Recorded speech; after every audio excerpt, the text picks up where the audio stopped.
Welcome dear student, welcome to NCF with Rajesh sir. तो बच्चों ये जो लेक्चर है बच्चों, ये लेक्चर 1 है। कौन सा लेक्चर है बच्चों? लेक्चर 1 का। और क्लास आपको बच्चों क्या है? क्लास जो आप लोग अभी बोर्ड पास आउट करके आए हो और जिस क्लास में हो वो क्या है? 11th। यानी 11th का सेट थियरी जो है फर्स्ट चैप्टर है और फर्स्ट चैप्टर का ये बच्चों क्या है? लेक्चर 1 है। ठीक। अब पहले पहले हम जानते हैं बच्चों की है क्या ये थियरी। मतलब सबको पता है थियरी में क्या करते हैं, हम चीज़ों को जनरलाइज करके सीखते हैं। ठीक है, स्टडी करते हैं चीज़ों को, बस उसी का नाम थियरी दे दिया जाता है। अब हम बच्चों समझते हैं कि सेट क्या है, क्योंकि अभी तक आप लोग 9th-10th में थे तो 9th-10th में इसका कोई जिक्र नहीं हुआ था। ठीक है, ये आपके लिए पहली बार है, यानी पहली बार ये टर्म आपके कानों तक पहुंच रहा है और ये पूरी तरह से नया टर्म है। अभी तक आपने इसको नहीं सुना है, नहीं पढ़ा है। खैर, जिसने पढ़ लिया है वो अच्छी बात है, लेकिन जिसने नहीं पढ़ा है उसके लिए तो ये अभी नया ही है। तो चलिए स्टार्ट करते हैं शुरू से। सेट क्या होता है, क्या क्या चीज़ें होती हैं, मतलब फ्रॉम बिगिनिंग टू टॉप तक पूरी हर चीज़ को अच्छे से सीखते हैं। और बच्चों पहली क्लास है तो पहली क्लास से ये रूटीन बनाइए बच्चों कि जो क्लास की टाइमिंग है, जब आप क्लास में हो यानी ये जब वीडियो देख रहे हो तो उस टाइम केवल वीडियो मत देखिए, पेन और पेपर लेके बैठिए। पेन और पेपर लेके बैठेंगे तो जैसे जैसे हम कराते जा रहे हैं चीज़ों को वैसे वैसे करते भी चलिए। उससे क्या होगा, उससे आपको एक ऑफलाइन वाली फीलिंग आएगी कि नहीं, ऑफलाइन क्लास चल रही है, जैसे जैसे पढ़ाया जा रहा है वैसे वैसे हम नोट्स प्रिपेयर कर रहे हैं, क्वेश्चन लगा रहे हैं, तो एक फीलिंग आएगी और आप हमेशा कम्युनिकेट रहोगे। और अगर केवल आप वीडियो देखोगे तो उससे आपको उतना फायदा नहीं हो रहा है होगा, मैं गारंटी के साथ कहता हूँ। और अगर आप वही मेरे साथ लिखते चलेंगे, जो जो कॉन्सेप्ट मैं बताते जा रहा हूँ वैसे वैसे लिखते चलेंगे तो आपको फायदा होगा। कुछ बच्चे कहते हैं कि सर इससे बार बार लिखेंगे तो इससे टाइम बहुत ज़्यादा लगेगा। तो बच्चों एक ही बार आपका टाइम लगेगा ना, आप एक ही बार वीडियो को देखेंगे, उसके बाद फिर आप जब एक बार पूरा अच्छे से लिख लेंगे तो वीडियो को फिर दोबारा देखने की ज़रूरत नहीं होगी।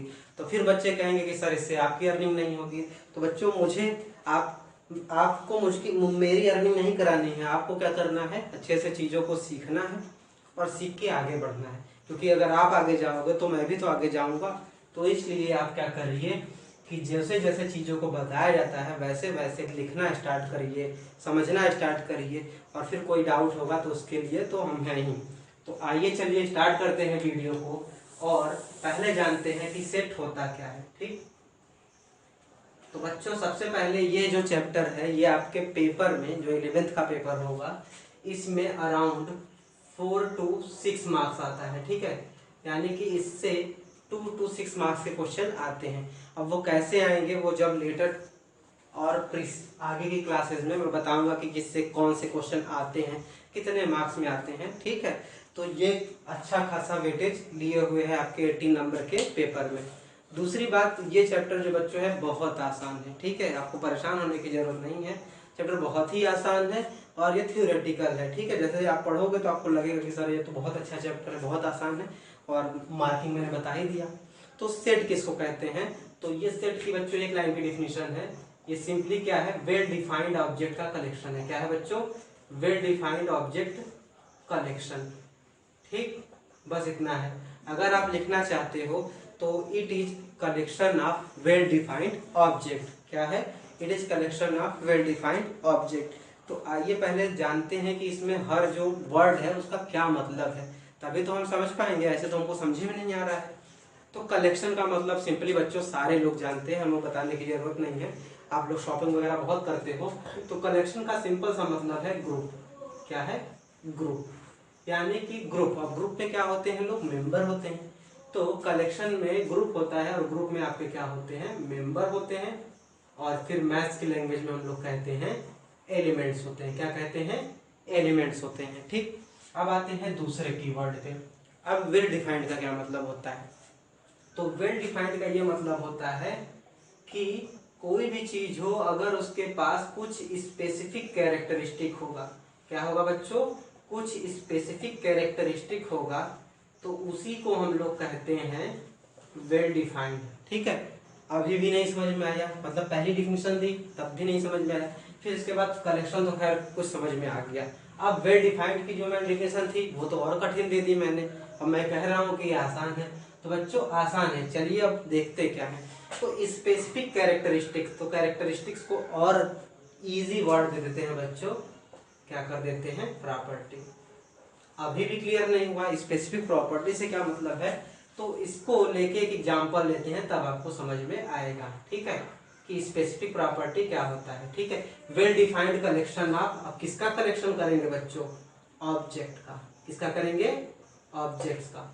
तो ऑब्जेक्ट्स में बच्चों आपके ह्यूमन बीइंग भी आते हैं, नॉन लिविंग, यानी इसको कह सकते हैं कि लिविंग ऑर्गेनिज्म और नॉन लिविंग ऑर्गेनिज्म दोनों आते हैं। ठीक, तो अभी पहले आते हैं कि स्पेसिफिक प्रॉपर्टी का क्या मतलब है। तो इसको एक एग्जांपल से लेके समझाते हैं। जैसे मान लीजिए एक नॉन लिविंग का एग्जांपल ले रहे हैं और एक लिविंग का एग्जांपल ले रहे हैं, ताकि आपको क्लियर हो जाए। ठीक है, कि वेल डिफाइंड का मतलब आखिर क्या कह रहा है। तो बुक होता है, तो देखिए कोई भी बुक हो, कोई सी भी बुक हो, फिजिक्स हो, केमिस्ट्री हो, बायो हो, मैथ हो, एसएसटी हो, हिस्ट्री हो, सिविक्स हो, पॉलिटी हो, कोई भी नॉवेल हो, कुछ भी हो, तो हर बुक की बच्चों एक खासियत होती है। तो कुछ बच्चे मन में कह रहे होंगे सर हाँ खासियत तो है, पहले कवर होता है, ठीक, और पीछे बैक कवर होता है। चलिए ठीक है, ये उतना मायने नहीं रखता है, वो सब में होता है। ठीक, लेकिन जैसे ही आप स्टार्ट करते हो तो पहले पहले पेज पे आपका क्या होता है बच्चों, एक्नॉलेजमेंट होता है। क्या होता है, एक्नॉलेजमेंट होता है। ठीक, एक्नॉलेजमेंट होता है। उसके बाद होता है प्रीफेस होता है। क्या होता है बच्चों, प्रीफेस होता है। उसके बाद बच्चों क्या होता है, इंडेक्सेस होते हैं। उसके बाद फिर क्या होते हैं, कंटेंट होते हैं। और उसके बाद आपका क्या स्टार्ट होता है, चैप्टर होता है। ठीक है, मोर और लेस जो हैं ये सारी चीजें लगभग चैप्टर्स में मिलती हैं। ठीक है, इसके बाद ये जब बिगिनिंग होती है फिर चैप्टर स्टार्ट हो जाते हैं। तो चैप्टर के बाद जब लास्ट में आप करते हो तो लास्ट में बच्चों बुक के क्या होते हैं, अगर कोई भी बुक है फिजिक्स केमिस्ट्री और बायो, फिजिक्स केमिस्ट्री और अगर मैथ्स की है तो उसमें आंसर दिया रहेगा, नहीं तो वोकाबुलरी दी रहती है। जैसे वोकाबुलरी जो टफ वर्ड होते हैं वो होता है। और फिर क्या होता है, अपेंडिक्सेस होते हैं। ठीक है, अपेंडिक्सेस होते हैं, वोकैब होता है। ठीक है, तो ये क्या है बच्चों, ये सब प्रॉपर्टी है किसकी, किसी भी बुक की। ठीक है ना, बुक की क्या है, ये सब प्रॉपर्टी है। मोर और लेस एक दो प्रॉपर्टी कम होगी, लेकिन मैक्सिमम प्रॉपर्टी हर बुक में, चाहे कोई भी आप बुक ले, ये होगा जरूर। ठीक है ना, तो यानी कि बुक को हम कह सकते हैं कि ये क्या है, वेल डिफाइंड है। क्या है, वेल डिफाइंड है। अब बुक में तो बहुत सारी बुक आएंगी, जैसे फिजिक्स की आ गई, केमिस्ट्री की आ गई, बायो की आ गई, मैथ की आ गई, हिस्ट्री आ गई, सिविक्स आ गई, पॉलिटी आ गई, एक्सेट्रा। यानी कि ये एक वेल डिफाइंड ऑब्जेक्ट का क्या है, कलेक्शन है। और इसके मेंबर कौन कौन से आ रहे हैं, फिजिक्स है, केमिस्ट्री है, बायो है, मैथ है, हिस्ट्री है, सिविक्स है, पॉलिटी है। यानी कि कुछ कुछ क्लियरिटी हो रही है अब हमारे दिमाग में, पूरा तो नहीं हो रहा है, कुछ कुछ क्लियरिटी हो रहा है बच्चों कि अच्छा वेल डिफाइंड का ये मतलब है कि कोई भी चीज अगर है तो उसके अंदर कुछ स्पेसिफिक प्रॉपर्टी होगी। ठीक है, उसके पास क्या होंगी, कुछ स्पेसिफिक प्रॉपर्टी होगी, उसके बेसिस पे हम कहेंगे कि नहीं वो क्या है, सेट बना रहा है। ठीक, अब जैसे दूसरा एग्जांपल लेते हैं, ओरल। जैसे अभी ऑनलाइन का एग्जाम, ऑनलाइन का पूरा टाइम चल रहा है, सारे लोग ऑनलाइन पढ़ रहे हैं। तो ऑनलाइन में क्या है बच्चों, एक जो है अगर जो मोबाइल से पढ़ रहे हैं तो उन सभी मोबाइल्स की दो जो है कॉमन फीचर है, जो दो कॉमन प्रॉपर्टी है। पहला, एक कोई एंड्रॉयड बेस्ड वर्जन होगा, यानी कि एंड्रॉयड बेस्ड डिवाइसेस होंगे जो मोबाइल चला रहा है। दूसरा iOS वर्जन मोबाइल होंगे। तो जो एंड्रॉयड बेस्ड मोबाइल्स होंगे बच्चों, उसमें जो प्रॉपर्टी होगी वो सारे एंड्रॉयड में होगी, कुछ कम या ज्यादा हो सकती है। जैसे किसी का कैमरा अच्छा है, किसी की वीडियो क्वालिटी अच्छी है, किसी में पिक्चर अच्छा आ रहा है, किसी का स्टोरेज आ रहा है, लेकिन जो बच्चों मेन जो बेस होता है जिसपे वो फंक्शन करता है वो मोर और लेस, जिसको बोलते हैं प्रोग्रामिंग, जो मोर और लेस क्या होगा, सब में एक जैसा होगा। यानी कि जो एंड्रॉयड बेस्ड मोबाइल है वो भी क्या बना रहे हैं, एक वेल डिफाइंड क्या बना रहे हैं, कलेक्शन बना रहे हैं। यानी एंड्रॉयड बेस्ड मोबाइल को भी हम क्या कह सकते हैं बच्चों, सेट कह सकते हैं, कह सकते हैं ना। तो ऐसी कोई भी चीज जिसमें एक स्पेसिफिक कॉमन कैरेक्टरिस्टिक्स हो, कॉमन प्रॉपर्टी हो, तो अब हम उसको क्या कह सकते हैं कि वो क्या है, वेल डिफाइंड है। और अगर उस तरह की बहुत सारी चीजें हैं, मतलब उसी की सिमिलर प्रॉपर्टी से मिलती हुई चीजें बहुत सी हैं, तो हम उसका क्या बना सकते हैं, कलेक्शन बनाएंगे। और जब सबको एक साथ रखेंगे तो उसको क्या कहेंगे, सेट कहेंगे। ठीक, तो ये आई होप मुझे लग रहा है कि कुछ कुछ हिंट मिल गया होगा आपको। फिर आगे जैसे जैसे बढ़ेंगे तो चीजें आपको और ज्यादा क्लियर होती जाएंगी। ठीक, अब आते हैं, ये तो बात हो गई नॉन लिविंग की। अब बात आते हैं लिविंग ऑर्गेनिज्म, जैसे ह्यूमन बीइंग है। तो ह्यूमन बीइंग में बच्चों सारे ह्यूमंस की प्रॉपर्टी एक जैसी होगी। ठीक, मोर और लेस में बार बार कह रहा हूँ बच्चों, ध्यान रखिए। जैसे हर जो भी ह्यूमन होगा, चाहे वो मेल हो, फीमेल हो, या फिर और कोई हो, ट्रांसजेंडर हो, सबके पास 2 आंखें हैं, 2 कान हैं, 2 पैर हैं, 2 हाथ हैं, 1 सिर है। ठीक है, फिर मोर और लेस मैंने बताया, वो आप समझ जाइएगा। तो यानी कि ह्यूमन के पास एक कॉमन कैरेक्टरिस्टिक्स है। ठीक है, कॉमन प्रॉपर्टी क्या है कि एक जैसा, मैक्सिमम लोग एक जैसा सोचते हैं, एक जैसा चीजों को पसंद करते हैं। ठीक है, हंसते हैं, रोते हैं, जोक होगा तो, यानी सबके पास क्या है कि एक कॉमन कैरेक्टरिस्टिक्स है।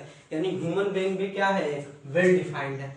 और अगर बहुत सारे ह्यूमन बीइंग को मिला देंगे तो उनको क्या कहेंगे, सेट कह देंगे। फॉर एग्जाम्पल, जैसे कि आप ही लोग हैं, मैथ्स, जैसे कैसे 10th में सब लोग पढ़ रहे थे, ठीक है, सभी लोग साथ में थे। जैसे ही 11th में आ गए तो इसमें परफर्केशन हो गया, डिविडेंड हो गया कि कोई मैथ्स ले लिया, कोई बायो ले लिया, कोई क्या ले लिया, कॉमर्स ले लिया। तो जो मैथ्स वाले बच्चे होंगे उनकी कैरेक्टरिस्टिक्स एक जैसी होगी। क्यों? क्योंकि उनको एक जैसा पढ़ना होता है, उनको फिजिक्स पढ़ना है, केमिस्ट्री पढ़ना है, मैथ पढ़ना है, बायो पढ़ना है, तो उनकी कैरेक्टरिस्टिक्स क्या होगी, एक जैसी होगी।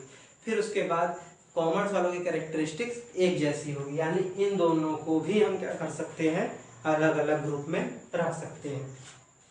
तो मेरे ख्याल से बच्चों कि कुछ कुछ चीजें आपको सेट के बारे में अब कुछ कुछ आइडिया लग रहा होगा।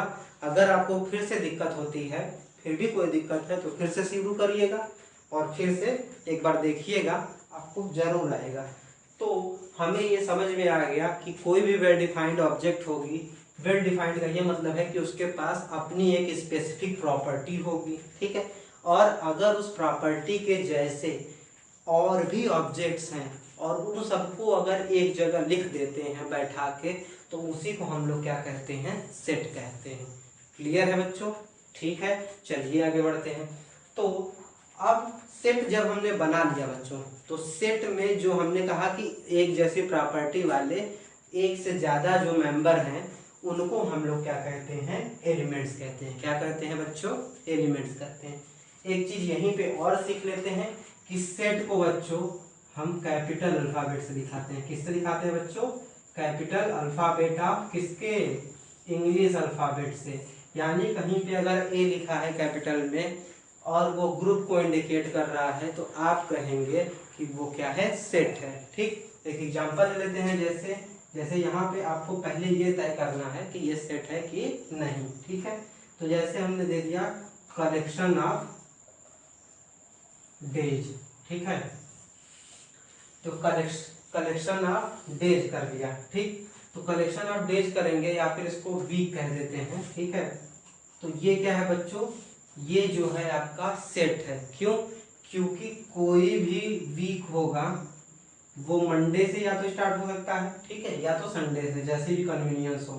तो मंडे से स्टार्ट होगा, ट्यूसडे उसके बाद आएगा, वेडनेसडे आएगा, थर्सडे आएगा, फ्राइडे आएगा, सैटरडे आएगा, संडे आएगा।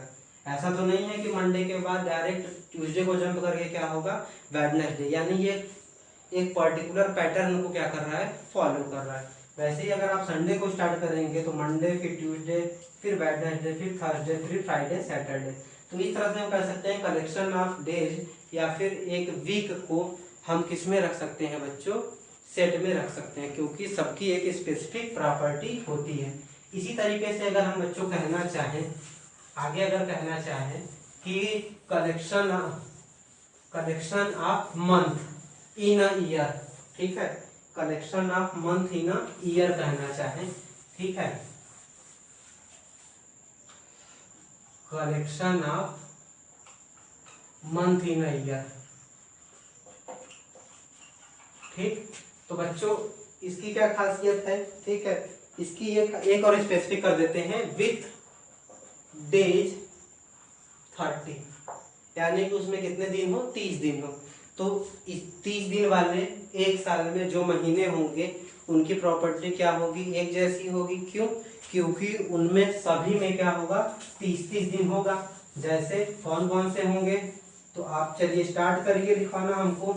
तो कौन सा बच्चा होगा, पहले जनवरी होगी नहीं क्योंकि 31 का होता है। फिर फरवरी आपकी 28 या 29 की होती है तो नहीं होगी।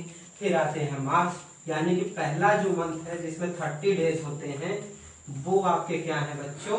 यानी पहली चीज तो हमको ये क्लियर करनी है कि ये हमारा क्या है, एक वेल डिफाइंड है। ठीक, तो वेल डिफाइंड है तो इससे मतलब क्या हो गया, सेट हो गया। यानी ये क्या है आपका सेट। अभी ऐसे ही लिख दिया था, हमने कहा कि सेट को क्या करते हैं, एक कैपिटल अल्फाबेट से दिखाते हैं। तो हम कोई नाम दे देते हैं, तो नाम चलिए दे देते हैं।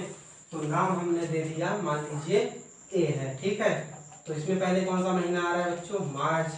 फिर क्या आएगा, अप्रैल भी है। ठीक है, वो देख लीजिएगा बच्चों, काउंट कर लीजिएगा। अप्रैल, फिर मई नहीं होगा, फिर मार्च सॉरी 31 का होता है। ठीक है, तो सबसे पहले अप्रैल है, फिर क्या है जून है, फिर क्या है अगस्त है। ठीक है,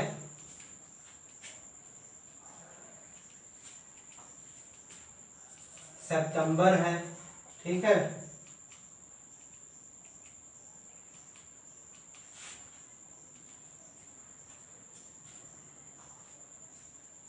फिर क्या है आपका नवंबर है। ठीक है बच्चों, तो ये क्या हो गया आपका। अभी पहले इसको ऐसे ही लिख देते हैं, अभी पहले ऐसे ही लिखते हैं। ठीक है, यानी कि कौन कौन से मंथ हो गए, अप्रैल हो गया। तो बच्चों ये जो 4 मंथ है इसमें क्या होते हैं आपके 30 डेज होते हैं। फिर एक मंथ को छोड़ के बाकी जो रेस्ट बचेंगे उसमें क्या होंगे, 31 डेज होंगे। ठीक, तो हमने पहले क्या सीखा कि ये जो है कैपिटल में लिखा है, मतलब क्या दिखा रहा है, सेट दिखा रहा है। ठीक, अब आगे बढ़ते हैं। तो ये जो हमने लिखे हैं ये सेट के क्या कहलाते हैं बच्चों, मेंबर कहलाते हैं। हमने पहले ही आपसे बोला कि अगर एक से ज्यादा लोग हैं जिनके कैरेक्टरिस्टिक सेम है, और इसमें कैरेक्टरिस्टिक्स क्या है बच्चों, 30 डेज है। सबकी कैरेक्टरिस्टिक से सेम है और सबको एक साथ रख देते हैं। तो जब सबको एक साथ रखते हैं तो उनको बोलते हैं मेंबर। लेकिन अब मैथ्स में आप बोलोगे मेंबर नहीं बोलोगे, बल्कि क्या बोलोगे, एलिमेंट्स बोलोगे। ठीक, ये हो गया। यानी कि इस ए सेट में कितने मेंबर हैं, कितने एलिमेंट हैं, 4 एलिमेंट है। ठीक, दूसरा बच्चों आपको कॉन्सेप्ट दिया जा रहा है कि जो एलिमेंट्स होंगे, ठीक है, दूसरा कॉन्सेप्ट क्या है, elements should be written in small alphabet of English. ठीक है, यानी कि उनको जितने भी आपके क्या होंगे, एलिमेंट्स होंगे, उनको क्या करेंगे, स्मॉल लेटर में लिखेंगे। फिर तो ये चल रहा है बच्चों नोटेशन ऑफ सेट। ठीक है, नोटेशन ऑफ सेट चल रहा है, यानी कि सेट को कैसे डिनोट करेंगे। तो क्या हो गया, सेट को कैपिटल लेटर से,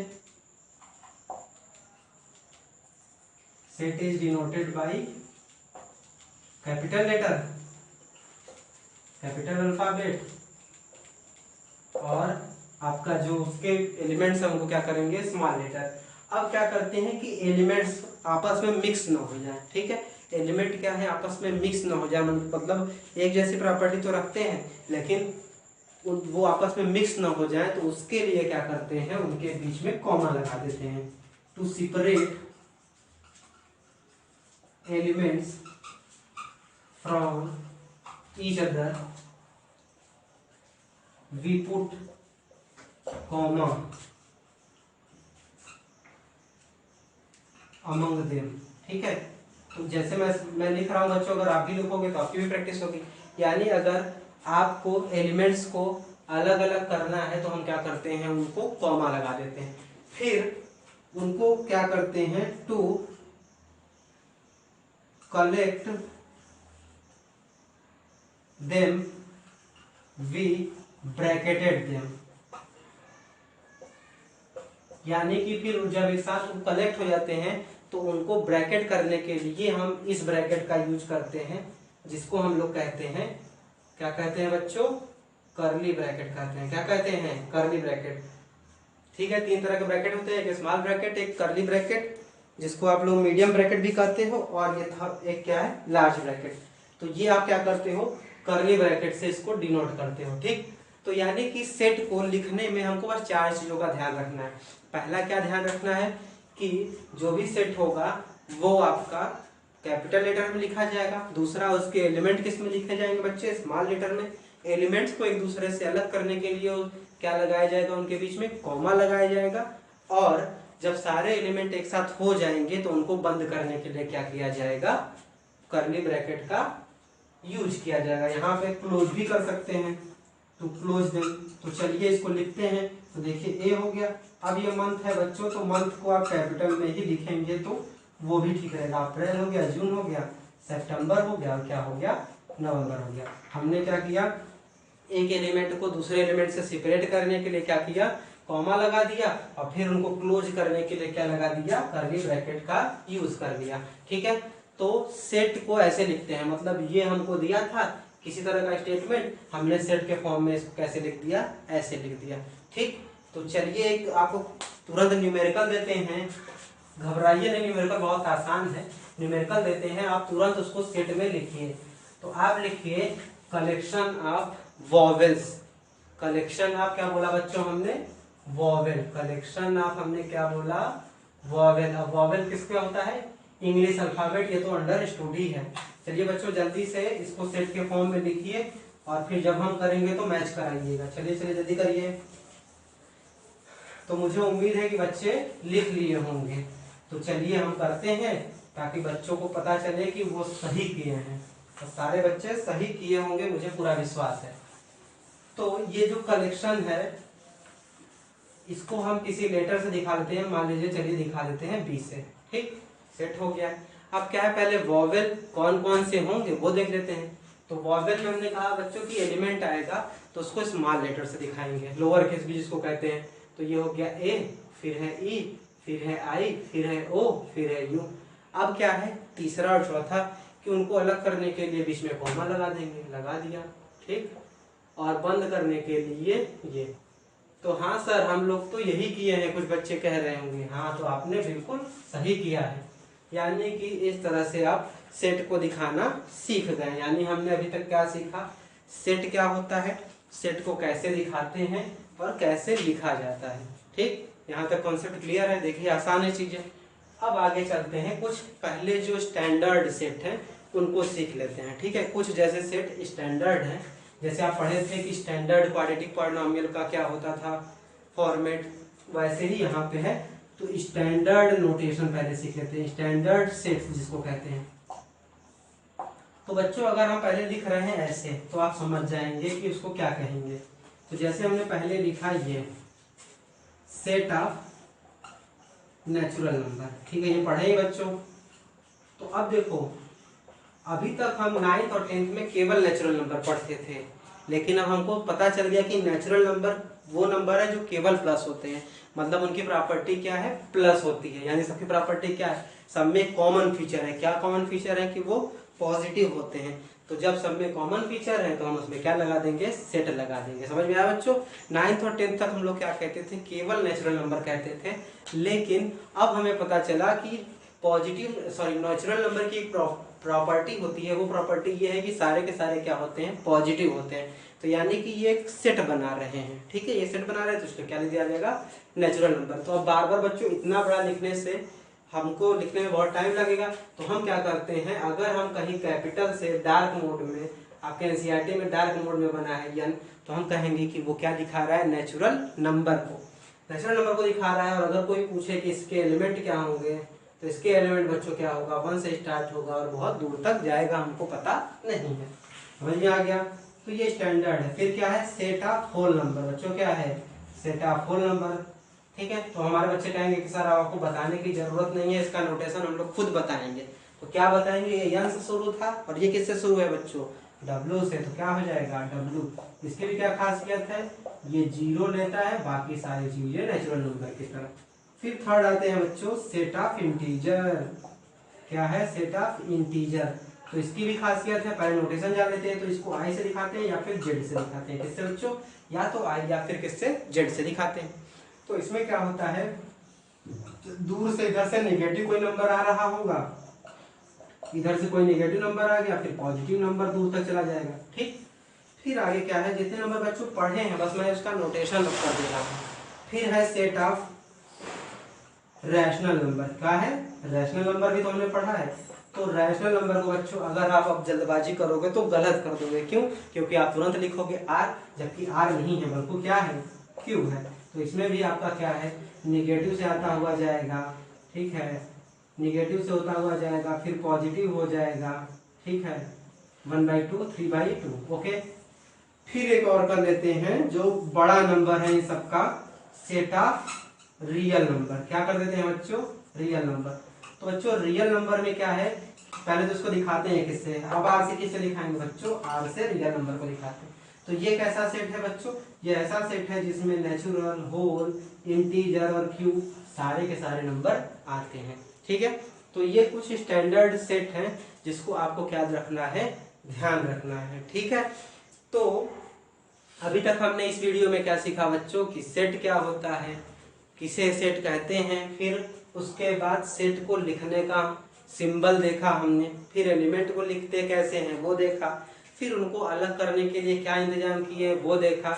उसके बाद कुछ स्टैंडर्ड सेट देखें कि कहीं अगर रियल नंबर को लिखा हुआ डार्क मोड में दिख जाएगा तो हम समझेंगे कि वो नेचुरल नंबर को दिखा रहा है, डब्ल्यू दिखा हुआ मिल जाएगा तो समझेंगे कि वो ये दिखा रहा है, मतलब इतनी चीज को दिखा रहा है। ठीक, तो आज इस वीडियो में इतना ही रखते हैं। मुझे उम्मीद है कि आप लोग को इसमें मज़ा आ रहा होगा। फिर नेक्स्ट वीडियो में इसी को आगे बढ़ाएंगे। और बच्चों जैसे मैंने कहा कि आप मेरे साथ साथ नोट्स बनाते हुए चलिएगा, उससे आपको डबल फायदा होगा। तो नेक्स्ट वीडियो में मिलते हैं, तब तक के लिए थैंक यू।